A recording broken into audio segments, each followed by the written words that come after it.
Hi everyone, this is Amudavalli, your Maths teacher. Welcome to Ammu Simple Maths for Class 10 CBSE Mathematics. Dear students, in this video, I am going to teach you the more properties of a tangent. In the last video, we discussed about when a line and a circle are given in a plane, what are the three situations arise.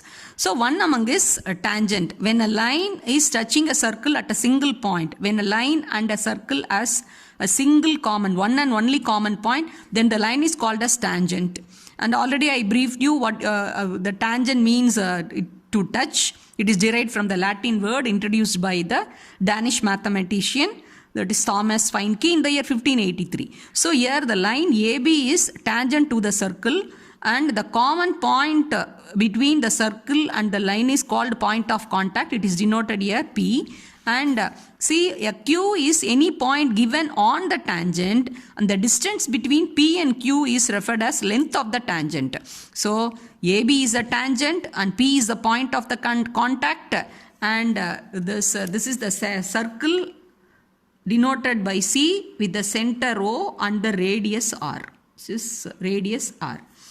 So Q is any point given on the tangent line AB, and from the point of contact P and Q, if you measure the distance, that will give the length of the tangent. So you can define in this manner the length of that. What is meant by length of the tangent? Length of the tangent is nothing but segment of the tangent.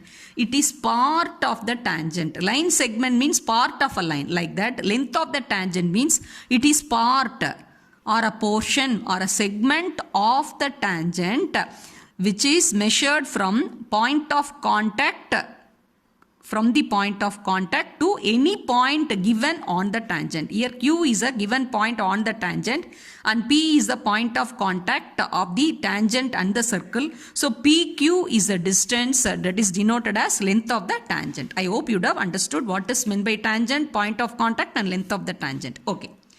This is very, very important property. You know, there are infinite number of points on the circle. But if you take any one point on the circle, one and only one tangent can be drawn at any point of a circle. See, I have drawn a figure here. See, this is a point P. Through the point, many lines are drawn. See, L1, L2, L3, like that. Infinite number of lines are drawn through a point, but all those lines are not tangent line. Because if you observe the line L1, other than the P, it passes through P, it has a common, A and P are the two common points.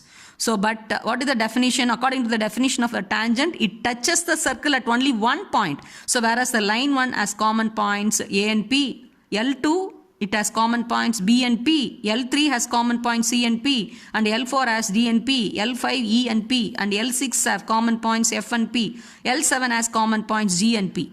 Whereas this capital L, if you observe, it has only one common point, that is P. So this capital L, that is the tangent to the circle. So from this figure you can very well understand, see, at a point, only one and only one tangent can be drawn. So there are many points are there. So at every point, infinite number of tangents can be drawn to a circle. But at a point, at any point of a circle, one and only one tangent can be drawn. Whereas see, you see this L1, L2 are there are two common points. That means they are all secant lines. L1, L2, L3, L4, they are intersecting at the circle at two distinct points. So they are all this L1, L2, L up to L7, they are all secant lines, whereas this capital L is the tangent line because it touches the circle at only one point. So this is a very important property. Then next.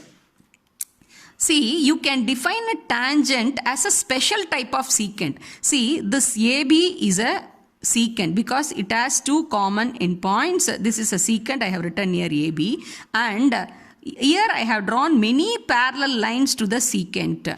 See, this is a secant and this is also a secant. This is secant, secant, secant, secant. But when you observe the length or the distance of the secant is getting diminished, getting reduced, and that means the two common points are when they are coinciding with each other and it has turned as a single common point, the secant is turned as a getting transformed as a tangent. So this side also you see the AB, the distance is getting reduced and the two common points are merged with each other and the two common points of the secant coincide with each other and it has become a single point of contact, then the line is called as a tangent. So a tangent is a special type of secant when the two common points coincide with each other. So for any secant of a circle,